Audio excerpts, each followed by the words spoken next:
शक्ति मांगो नहीं, छीनो। वरदान पाओ नहीं, तब से देवताओं को मजबूर करो। तब से देवताओं को मजबूर करो। और फिर शुरू हुई वह तपस्या जिसने पाताल की निस्तब्धता को भी कांपने पर मजबूर कर दिया। करंभ जल के भीतर तप कर रहा था, रंभ अग्नि के बीच खड़ा था। दोनों ने अपने शरीर को भुला दिया, समय को भुला दिया, मृत्यु को भी चुनौती दे दी। लेकिन स्वर्ग डर गया। इंद्र ने देखा कि अगर ये दोनों सफल हो गए तो आने वाला समय देवताओं का नहीं रहेगा। भय ने उसे अधीर किया और अधीरता ने उसे निर्दयी। करंभ अपनी समाधि में डूबा था, तभी मृत्यु ने चुपके से उसके कंधे पर हाथ रखा। इंद्र ने उसका वध कर दिया, बिना चेतावनी, बिना युद्ध, बिना सम्मान। बस एक बार, और करंभ की तपस्या, उसका जीवन, उसका सपना सब समाप्त। जब रंभ को यह समाचार मिला तो उसकी आंखों में शोक नहीं, ज्वाला भड़क उठी। उसका शरीर स्थिर रहा, पर भीतर प्रतिशोध की ऐसी आग लगी कि अग्नि भी उसके सामने फीकी लगे। उसने अपनी तपस्या और कठोर कर दी, इतने कठोर संकल्प के साथ कि आखिरकार अग्निदेव स्वयं उसके सामने प्रकट हुए। ज्वालाओं से घिरे, लपटों से बने, अग्नि ने उससे वर मांगने को कहा। रंभ ने धन नहीं मांगा, राज्य नहीं मांगा, लंबी आयु नहीं मांगी। उसने मांगा एक पुत्र, ऐसा पुत्र जो तीनों लोगों को अपने पैरों तले कुचल दे, ऐसा पुत्र जिसके सामने देवता भी कांप उठे। अग्निदेव ने उसकी इच्छा स्वीकार कर ली। वरदान मिल चुका था, लेकिन ब्रह्मांड ने उसी क्षण अपने भाग्य में एक रक्त रंजित अध्याय लिख दिया। रंभ की यात्रा यहीं नहीं रुकी। भाग्य उसे एक ऐसे मोड़ पर ले गया जहां शक्ति और इच्छा का मिलन होने वाला था। वह महिषी नाम की असुरणी पर मोहित हो गया। उसका स्वरूप असाधारण था, उसका अस्तित्व जंगली था, उसकी आंखों में उन्माद था। रंभ ने उसमें केवल प्रेम नहीं देखा, उसने अपने वरदान का भविष्य देखा। दोनों का मिलन हुआ, लेकिन जहां चाहत होती है वहां ईर्ष्या भी जन्म लेती है। एक अन्य असुर जो महिषी को पाना चाहता था, इस मिलन से पागल हो उठा। उसने रंभ को ललकारा, रंभ, मैं तुझे ललकारता हूं। फिर शुरू हुआ युद्ध। कोई नियम नहीं, कोई दया नहीं, कोई विराम नहीं। लोहे से लोहा टकराया।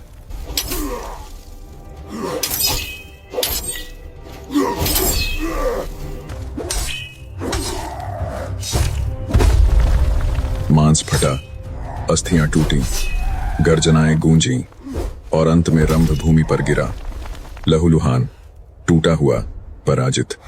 दूसरा असुर भी जीवित नहीं बचा, वह भी रंभ के सैनिकों के हाथों मारा गया।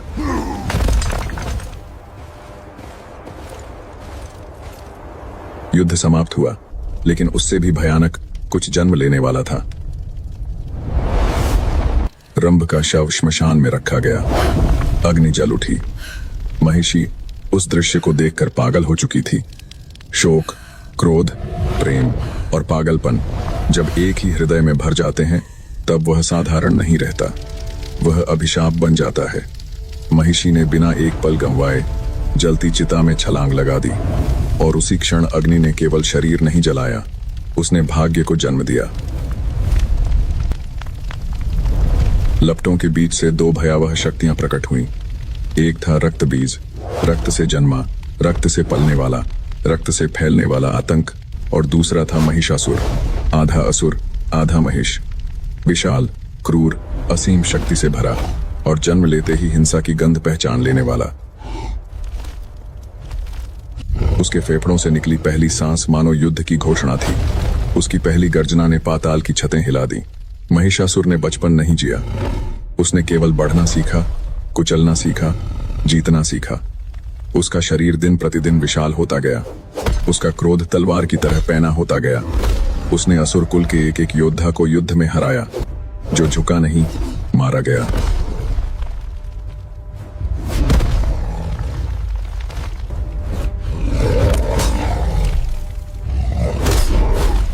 जो उसके सामने खड़ा हुआ, चकनाचूर हो गया।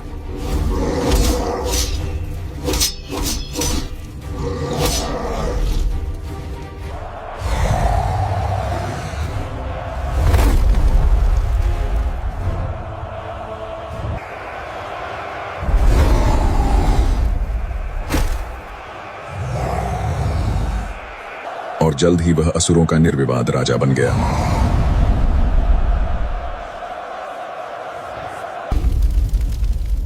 लेकिन उसके भीतर एक खालीपन था। अधोलोक उसके लिए छोटा था। उसे धरती चाहिए थी, फिर स्वर्ग चाहिए था, फिर सृष्टि। वह केवल राजा नहीं बनना चाहता था, वह नियम बदलना चाहता था, वह भाग्य को चुनौती देना चाहता था।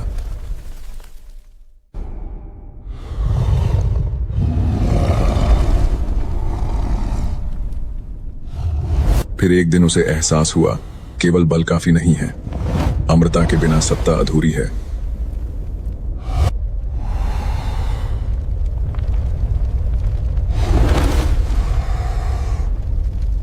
और फिर वह उतर गया पाताल की उन गहराइयों में जहां प्रकाश भी जाने से डरता है।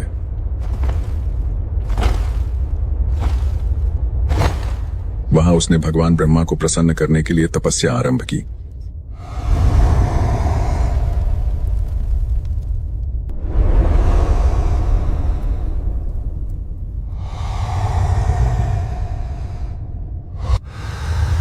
समय बीतता गया, उसका शरीर सूखता गया, उसकी आंखें भीतर धंसती गईं, उसकी सांस धुएं जैसी हो गई, लेकिन वह डिगा नहीं। उसने अपनी देह का भक्षण करने वाली तप की आग को स्वीकार किया। उसकी सांस धुएं भक्ति भयावह थी, शांत नहीं। वह विनम्र नहीं था, वह जिद्दी था। वह वरदान को अधिकार की तरह चाहता था।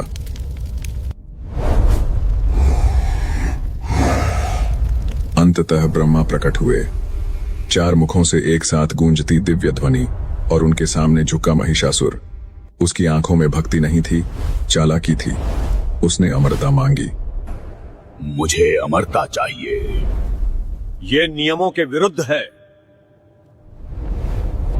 ब्रह्मा ने मना किया, यह नियमों के विरुद्ध था।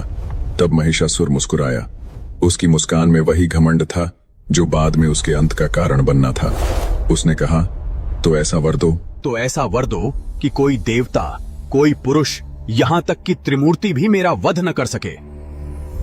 यदि मेरी मृत्यु निश्चित है तो वो केवल किसी स्त्री के हाथों हो। उसके भीतर विश्वास था कि स्त्री उसके सामने टिक ही नहीं सकती। उसके लिए स्त्री युद्ध नहीं, कमजोरी का प्रतीक थी। ब्रह्मा ने वरदान दिया, लेकिन उनकी दृष्टि गंभीर थी, मानो वह देख रहे हों कि यह वरदान वर नहीं, जाल है। महिषासुर ने इसे अपनी जीत समझा, ब्रह्मांड ने इसे उसकी सजा लिखा। वरदान मिलते ही महिषासुर बदल गया। अब वह केवल बलवान असुर नहीं था, अब वह अहंकार का चलता फिरता पर्वत था। उसने अपनी सेना को इकट्ठा किया। पाताल कांप उठा। लोहे के कवचों की टक्कर, दैत्यों की गर्जना, रथों की गर्जना, हाथियों की चिंगाड़, और उनके बीच खड़ा महिषासुर, विशाल, काला, रक्त से भी गहरी आंखों वाला। उसने पृथ्वी पर आक्रमण कर दिया।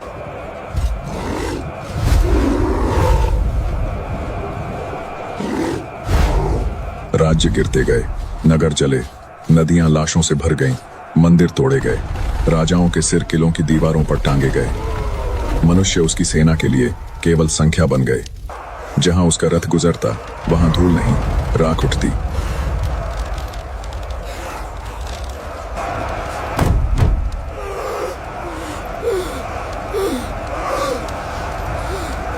जहां उसकी सेना ठहरती वहां सुबह नहीं होती। वह भय का नया नाम बन चुका था, लेकिन उसकी भूख अब भी शांत नहीं हुई। उसने अपने सींग स्वर्ग की ओर मोड़ दिए। उसका अगला लक्ष्य था अमरावती, इंद्र का निवास, देवताओं की राजधानी। स्वर्ग की सेना तैयार हुई। इंद्र ने वज्र उठाया, अग्नि ने ज्वालाएं बुलाई, वरुण ने जलराशि को आंदोलित किया, यम ने मृत्यु का दंड उठाया, वायु ने प्रलयकारी वेग धारण किया। लेकिन महिषासुर रुकने के लिए नहीं आया था, वह जीतने के लिए आया था।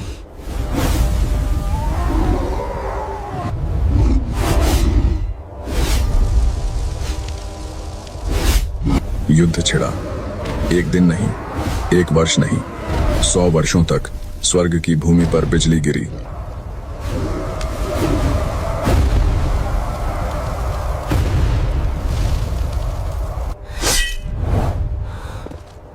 अग्नि बरसी, शस्त्र टूटे, पर्वत जैसे योद्धा गिरे, और हर बार लगा कि अब महिषासुर गिरेगा, लेकिन वह नहीं गिरा। इंद्र का वज्र उसकी छाती से टकराकर मानो अपमानित होकर लौट गया। अग्नि उसे जला न सकी, यम का भय उसे छू न सका। वह वरदान से ढका हुआ था, लेकिन उससे भी ज्यादा अपने घमंड से सुरक्षित था।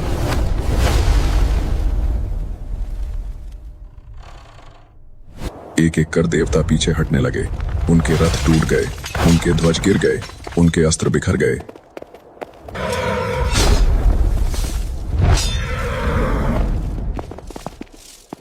अमरावती के द्वार टूटे, स्वर्ग की सीढ़ियों पर असुरों के पांवों की चोट गूंजी।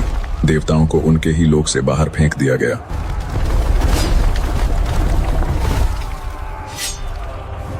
इंद्रासन पर महिषासुर बैठ गया। वह हंसा। वह हंसी विजय की नहीं थी, अपमान की थी।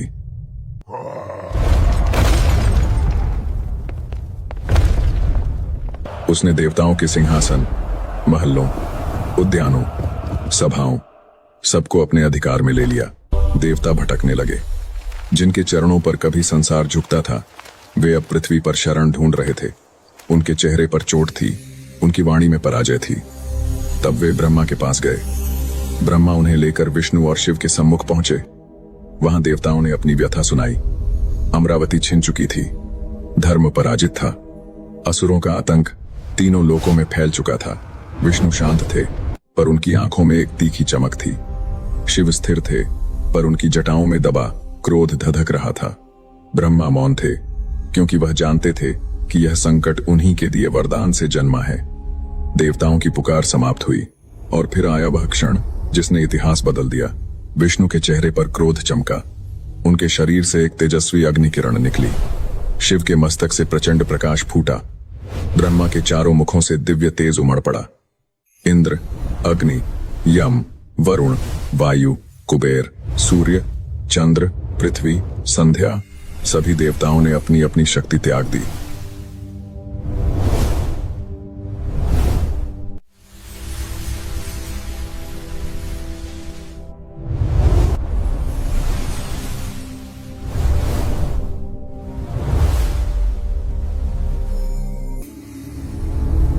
वह शक्ति अलग अलग नहीं रही, वह एक बिंदु पर जमा होने लगी। आकाश जल उठा, दिशाएं सफेद अग्नि से भर गईं, पृथ्वी कांप उठी, समुद्र उफान मारने लगे।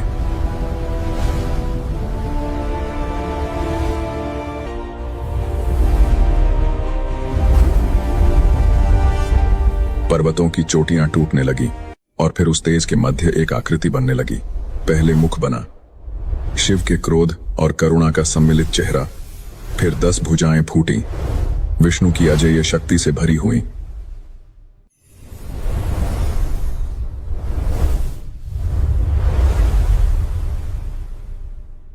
ब्रह्मा के तेज से चरण बने, यम के प्रकाश से केश बने, काले, घने, आंधी जैसे। वरुण के तेज से जंघाएं बनी, स्थिर और अदम्य। पृथ्वी के तेज से कटी बनी, अटल और भार वहन करने वाली। सूर्य के तेज से उनकी देह का प्रकाश फूटा, इतना प्रचंड कि देखने वाले की दृष्टि झुक जाए। वायु से कान बने, जो युद्ध की हर आहट सुन सकें। कुबेर से नासिका बनी, राजसी और प्रभावशाली। संध्या से भौहें बनी, सुंदर भी, भयावह भी। और फिर वह पूर्ण हुई, आदिशक्ति, दुर्गा। उनकी आंखें खुली। वह आंखें किसी देवी की कोमल दृष्टि नहीं थीं, वह आंखें युद्ध का आदेश थीं। उनमें मातृत्व की छाया थी, लेकिन उससे कहीं अधिक विनाश का निश्चय।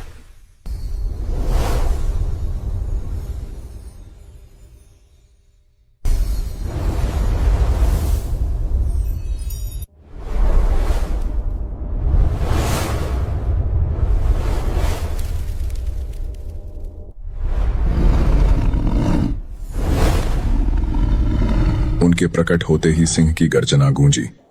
वह सिंह कोई साधारण वाहन नहीं था, वह भी युद्ध की भूख से भरा हुआ जीव था। उसका अयाल आग की लपटों जैसा था। उसके पंजे पर्वत तोड़ सकते थे, और उसकी दहाड़ से असुरों की छाती कंप उठे। फिर देवताओं ने उन्हें अपने अपने अस्त्र दिए। शिव ने त्रिशूल दिया, ऐसा कि जिसके वार से केवल शरीर नहीं, अभिमान भी फट जाए। विष्णु ने सुदर्शन चक्र दिया, घूमता हुआ मृत्यु का सूर्य। वरुण ने शंख दिया, जिसकी ध्वनि से हृदय कांप उठे। अग्नि ने शक्ति दी, जलती हुई भाला जैसी ज्वाला। वायु ने धनुष और बाण दिए, जो हवा को चीरते हुए सीधा विनाश तक पहुंचे। इंद्र ने वज्र दिया, यम ने कालदंड दिया, कुबेर ने मदिरा से भरा पात्र दिया, जो युद्ध के मध्य भी उनके संकल्प को और प्रचंड करे। हिमालय ने उन्हें सिंह दिया। देवताओं ने सिर झुकाकर उस शक्ति को प्रणाम किया, जिसे वे बना तो नहीं सकते थे, केवल प्रकट कर सकते थे। दुर्गा ने एक गर्जना की, उस गर्जना में चुनौती थी, आदेश था, मृत्यु का निमंत्रण था। स्वर्ग में बैठे महिषासुर ने वह ध्वनि सुनी। उसकी सभा क्षण भर को थम गई। असुर सेनापति एक दूसरे का चेहरा देखने लगे। यह कैसी आवाज थी जो केवल कानों में नहीं, हड्डियों में उतर रही थी। महिषासुर उठा, उसकी आंखें सिकुड़ी। उसने पहली बार किसी अज्ञात भय की गंध महसूस की, लेकिन अगले ही पल उसका घमंड फिर हंस पड़ा। उसने सोचा, एक स्त्री, बस एक स्त्री। उसने अपनी सेना भेजी।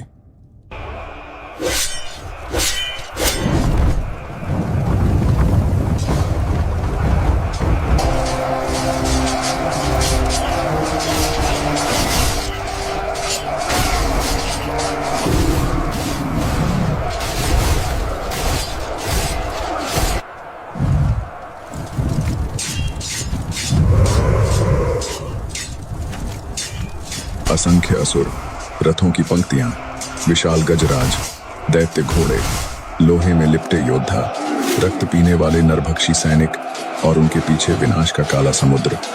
धरती कांप रही थी, आसमान धूल से ढक गया था, लेकिन युद्ध भूमि के मध्य केवल एक आकृति स्थिर थी, सिंह पर आरूढ़ दुर्गा। उनके 10 हाथों में शस्त्र चमक रहे थे। उनके होंठों पर हल्की मुस्कान थी, जैसे यह सब उनके लिए नया नहीं, प्रतीक्षित हो। पहला आक्रमण हुआ, असुर चीखते हुए टूटे, लेकिन अगले ही पल युद्ध भूमि नरक बन गई। दुर्गा का पहला बाण निकला और एक साथ कई असुरों की छातियां आर पार कर गया। दूसरा बाण गर्दनें काटता हुआ निकला।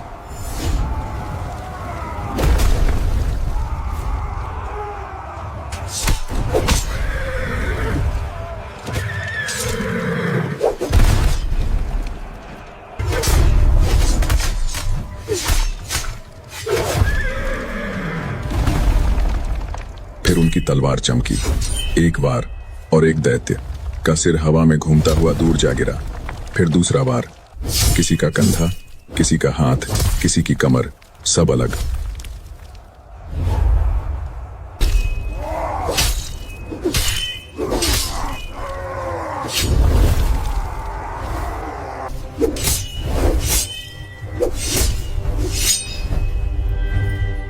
उनका सिंह असुरों पर कूदा। उसने पंजे से एक योद्धा का वक्ष फाड़ दिया, दूसरे को दांतों से उठाकर पटक दिया, तीसरे को ऐसे चीर डाला मानो सूखी लकड़ी हो।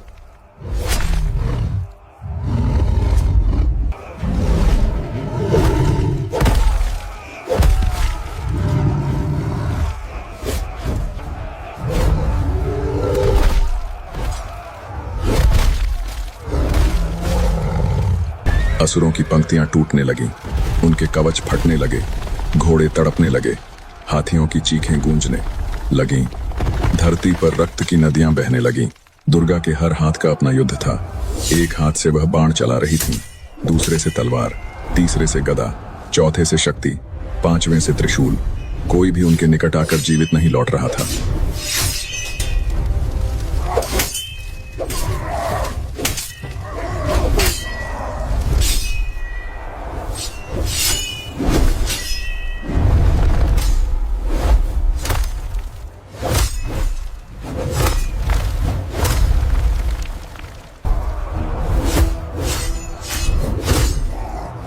किसी मानव योद्धा की तरह नहीं लड़ रही थी, वह युद्ध की स्वयं जीवित प्रतिमा थी। एक घूमता हुआ चक्र, एक अजय आंधी, एक चलता फिरता प्रलय। असुर सेना का पहला दल समाप्त हुआ, फिर दूसरा आया, फिर तीसरा। हर दल पहले से अधिक विशाल, अधिक क्रूर, अधिक रक्त पिपासु। लेकिन दुर्गा की गति और भी भयानक होती जा रही थी।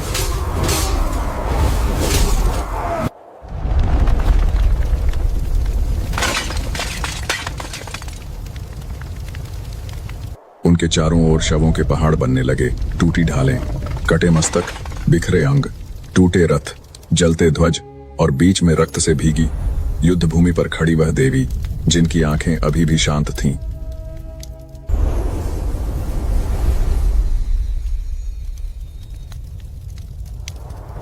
यह समाचार महिषासुर तक पहुंचा।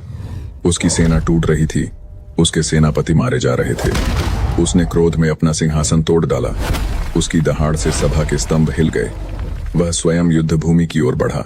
जब वह आया, धरती ने उसका भार महसूस किया। उसके कदमों से भूमि फटी। उसका महेश रूप विशाल था।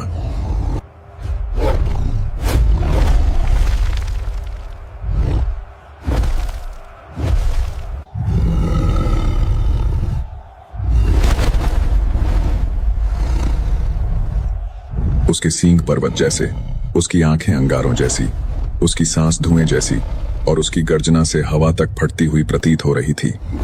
उसने दुर्गा को देखा। क्षण भर को वह ठिठका, क्योंकि सामने कोई स्त्री नहीं, एक ऐसी सत्ता खड़ी थी जिसका तेज उसकी क्रूरता से भी अधिक हिंसक था। फिर भी उसने आक्रमण किया। वह बिजली की तरह झपटा। उसके सींगों ने दुर्गा की ओर प्रहार किया। उनका सिंह बीच में कूदा। दोनों का टकराव ऐसा था मानो दो पर्वत भिड़ गए हों। गर्जना से आकाश फट गया।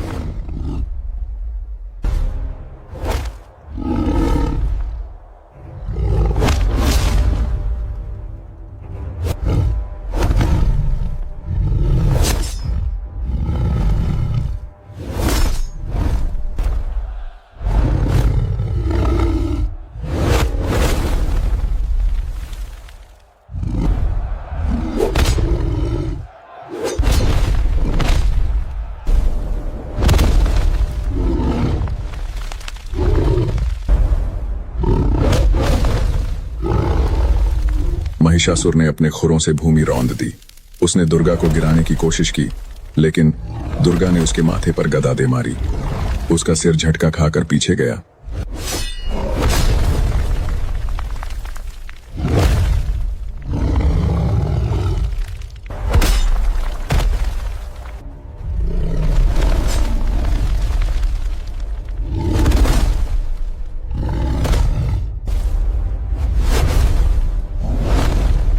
रक्त उछला।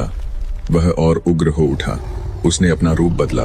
अब वह सिंह था, विशाल, विकराल, दांतों से भरा, रक्त से तर। वह दुर्गा पर टूट पड़ा, लेकिन दुर्गा ने प्रतीक्षा नहीं की। तलवार बिजली की रेखा बनकर चमकी। एक बार उसका सिंह रूप कटा, लेकिन उसी कटते हुए शरीर से मानव रूप निकल आया। विशाल, कवचधारी, तलवार और गदा लिए, आंखों में उन्माद लिए, वह मनुष्य के रूप में दुर्गा की ओर दौड़ा। उसकी गदा ने हवा चीर दी।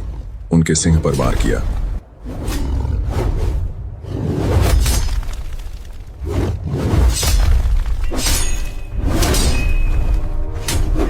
दुर्गा ने ढाल से आघात रोका और उसी क्षण उनके दूसरे हाथ से छोड़ा गया। भाला उसकी भुजा में धंस गया। उसने दर्द में चीख कर भाला तोड़ा, फिर से रूप बदल लिया। अब वह हाथी था, भारी, विशाल, बेकाबू, दांतों से लहू टपकता हुआ। उसने अपनी सूंड से सिंह को जकड़ने की कोशिश की। दुर्गा हवा में उछली। उनकी तलवार नीचे आई। एक ही वार में सूंड कट गई। हाथी रूप तड़प उठा। उसकी चिंगाड़ ने क्षण भर को सब कुछ बहिरा कर दिया। दुर्गा ने दूसरा वार किया। दांत टूटे। तीसरा वार, माथा फटा और हाथी रूप ढह गया।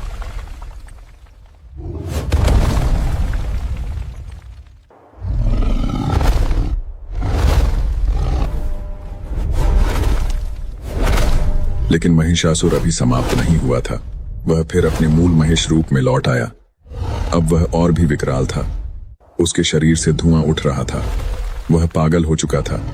उसने पर्वत उखाड़े और दुर्गा पर फेंकने लगा।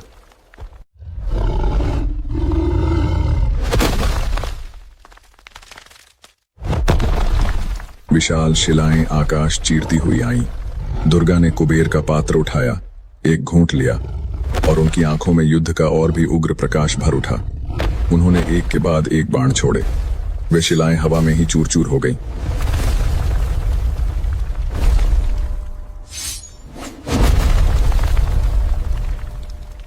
फिर उनके सिंह ने छलांग लगाई। उसकी दहाड़ से सामने की चट्टान बीच से फट गई।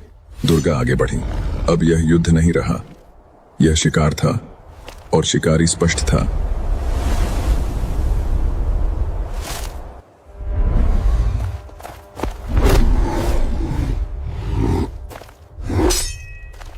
महिषासुर फिर झपटा। दुर्गा ने उसके सींग पकड़ लिए। दोनों की टक्कर से धरती धंस गई। उसने उन्हें झटकने की कोशिश की। वह फुंकारा, गर्जा, उछला घूमता रहा, लेकिन दुर्गा की पकड़ नहीं छूटी। फिर उन्होंने उसे इतनी शक्ति से दबाया कि उसका अगला भाग भूमि पर धंस गया। वह छूटने को तड़पा। उसी क्षण वह आधा महिष आधा असुर रूप में निकलने लगा। उसका असली चेहरा बाहर आ रहा था। यही उसका सबसे कमजोर क्षण था।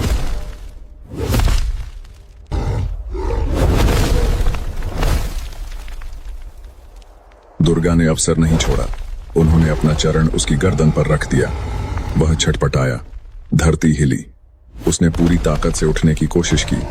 उसकी आंखों में पहली बार भय था। वह समझ चुका था कि वरदान टूट नहीं रहा, पूरा हो रहा है। जिस स्त्री को उसने कभी खतरा नहीं माना, वही उसकी मृत्यु बनकर उसके ऊपर खड़ी थी। दुर्गा का त्रिशूल उठा। क्षण भर के लिए समय थम गया।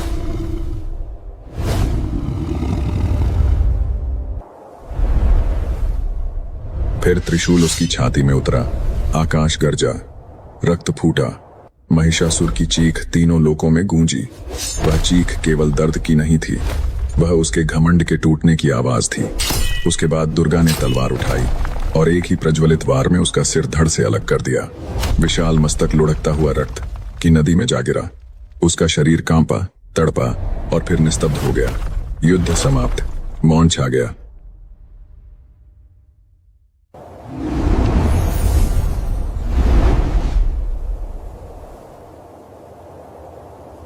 फिर स्वर्ग खुला। देवता उतरे। उनके चेहरे पर विस्मय था, राहत थी, श्रद्धा थी। इंद्र ने सिर झुका दिया। विष्णु ने मौन प्रणाम किया। शिव की आंखों में प्रसन्न अग्नि चमकी। ब्रह्मा ने उस सत्य को स्वीकार किया जिसे भाग्य पहले ही लिख चुका था कि जब अधर्म अपनी सीमा पार करता है, तब शक्ति करुणा का रूप नहीं, विनाश का रूप धारण करती है। दुर्गा रक्त रंजित युद्ध भूमि के मध्य खड़ी थी। उनके अस्त्र अभी भी चमक रहे थे। सिंह के पंजों से अभी भी रक्त टपक रहा था। उनके केश हवा में लहरा रहे थे और उनके चेहरे पर न विजय का अहंकार था, न क्रोध का उन्माद, केवल पूर्ण नियंत्रण। जैसे यह सब होना ही था। स्वर्ग वापस मिला। अमरावती फिर देवताओं की हुई। तीनों लोकों में संतुलन लौटा। लेकिन उस दिन के बाद एक सत्य सदा के लिए अमर हो गया। शक्ति को कभी कमजोर मत समझो। वह जब तक शांत है, पालन करती है, लेकिन जब उठती है तो साम्राज्य समाप्त कर देती है। और यही कारण था मां दुर्गा के जन्म का। वह केवल महिषासुर को मारने के लिए पैदा नहीं हुई थी, वह उस भ्रम को तोड़ने के लिए प्रकट हुई थी कि शक्ति केवल पुरुष की होती है। वह उस घमंड को कुचलने के लिए आई थी जो स्त्री को कमतर समझता है। वह उस अंधकार को चीरने के लिए आई थी जो वरदानों, सेनाओं और आतंक के पीछे छिपा बैठा था। याद रखिए, महिषासुर का अंत केवल एक असुर की मृत्यु नहीं थी, वह अहंकार की हत्या थी, अत्याचार की हार थी और उस आदिशक्ति की घोषणा थी जो जब चाहे सृष्टि को जन्म दे सकती है और जब चाहे विनाश का अंतिम अध्याय लिख सकती है। अगर आपको लगा कि यह सिर्फ एक कथा नहीं, मां दुर्गा की जीवंत महिमा का अनुभव था, तो अब अपना प्रेम और आशीर्वाद जरूर दीजिए। धर्मा कर्मा के लिए इस वीडियो को लाइक कीजिए, चैनल को सब्सक्राइब कीजिए और कमेंट में पूरे भाव से लिखिए जय माता दी। आपका एक छोटा सा सहयोग हमारे लिए बहुत बड़ी प्रेरणा बनता है। इसी प्रेम और विश्वास से धर्मा कर्मा आगे बढ़ता है और आपके लिए ऐसी ही दिव्य, भावपूर्ण और आत्मा को छू लेने वाली कथाएं लाता है। जुड़े रहिए, क्योंकि अभी बहुत सी अद्भुत कथाएं आपका इंतजार कर रही हैं।